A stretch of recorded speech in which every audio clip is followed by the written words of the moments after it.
everybody, let's do another science experiment in the kitchen. We are going to create our own butter. So let me tell you exactly what we're going to do. We have some heavy whipping cream right here, and not a ton. And we're going to use a mixer, a stand mixer, to actually bring it to a different kind of physical change. So we're going to do it, bring it to a different kinds of physical change. So we're not doing what some of our previous experiments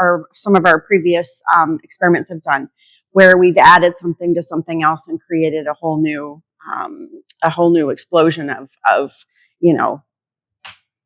gas. We are not going to be adding or taking something away. We are just going to physically change what this heavy cream can do. So if you think about milk can change to ice cream, it can change to yogurt. We add things to it to do something like that. So I'm going to show you how we're going to create butter from this. So we are going to do some actual physical shaking, whisking. We're going to use this nice big whisk attachment. That's going to incorporate some air. And we're going to break down the little membranes that are surrounding all of these fat cells that are in our whipping cream. So you'd have to use a heavy whipping cream. You can't use like a low-fat whipping cream to do this. It has to have those fat cells. So we're going to shake it up, and it's going to break those little membranes. And then we're going to do it long enough that it is going to actually separate that water from the fat. And it's almost as though doing that shaking has kind of scared the fat a little bit, and it really wants to stick together, and it's going to be like, I don't want to be around anybody else but my little fat molecules, and we'll create our butter. So then after that, we're going to squeeze a bunch of the water out of it, and you're going to see how we make butter.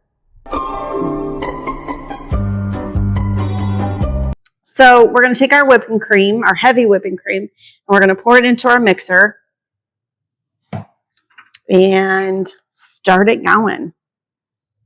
And we're going to do it really high, okay?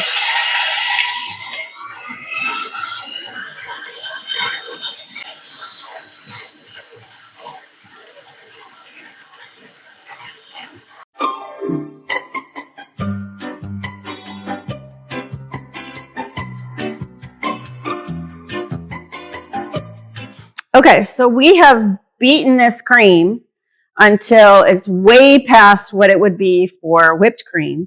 And we're going to see what comes out of it when we put it inside of this thin towel, and we're going to squeeze it.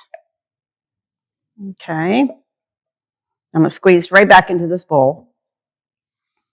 I'm going to wheel it up, make sure it's all in there. Now remember, we haven't done any physical change. We haven't done anything to add to it. We're just physically changing the cream into butter. Look at all that water that's coming out of it. Crazy, right? So now, that's a lot of liquid. We have butter. So when you've ever seen anybody do an old-fashioned butter churn or a jar that's got like a little whisk in it, that's what they're actually doing. So this, even though it doesn't maybe look like what you would get at the grocery store, this is actually butter. You can add salt to it and put it on your toast in the morning for breakfast.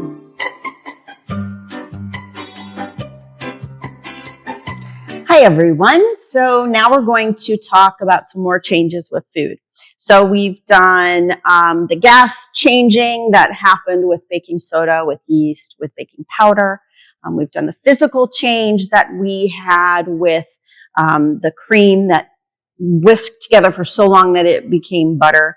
And the butter molecules, the little membranes on the outside, broke in. They came all together. So we've done that. So now we're going to do a phase change, which is going to be done by heating something. So what we're going to do is we are going to take some semi-sweet chocolate chips, and we're going to melt them in the microwave And then we're going to see what happens when, after they melt, we're going to actually put them in the freezer and see what happens then. Okay, so these are just regular chocolate chips, so they're solid now. And in just a second, I'm going to stick them in the microwave on kind of a medium power and melt them and see what happens. So we have microwaved this chocolate. Those chocolate chips are now this melty chocolate. Oh, I want to eat it. What about you guys? So we're going to see if we can reverse this and put it into another phase by putting it in the freezer and see if we can make it solid again like our chocolate chips were. See how that goes.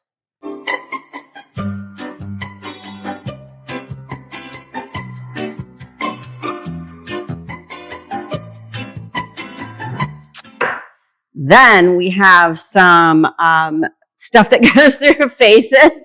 This was our chocolate chips. Look, it got solid again. So we had our chocolate chips and we melted them in the microwave. The heat created a different physical change for the chocolate. Then we put it into the freezer to see what would happen, and it became solid again. Of course, it doesn't look exactly like the chips, but, you know, same idea.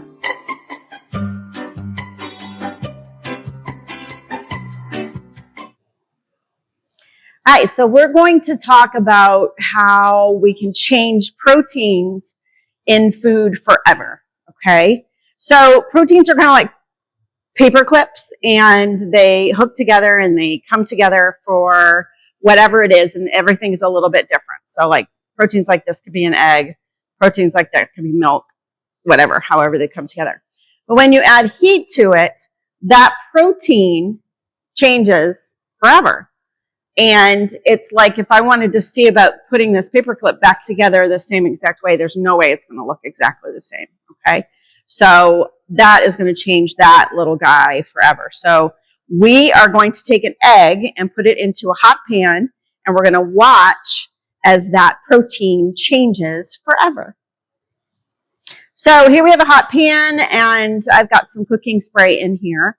So I'm just going to drop my egg in and see what happens. Look at that.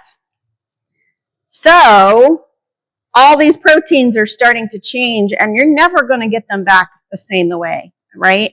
An egg is never going to go back to being runny and gooey. A steak is never going to go back to being raw.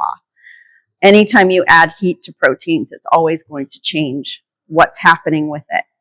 So just like that, the paper clips, this is not a phase change. It's not going to change and go back to what it was like the chocolate did.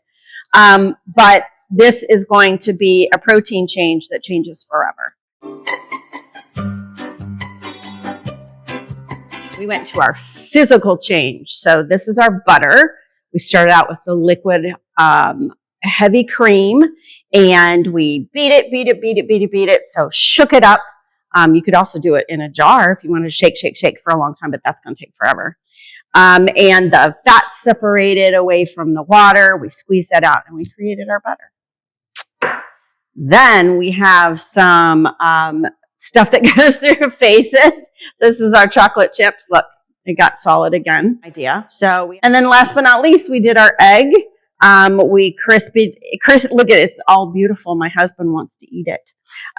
We had our protein change that is forever going to be that change. So anytime you add the heat to the protein, it's always going to create the cooked item that can never be the runny egg again, or it can never be the raw steak again. So yeah, now we've got 4 different kinds of changes that happen in food science, and I hope you enjoyed it. Thanks. Bye-bye.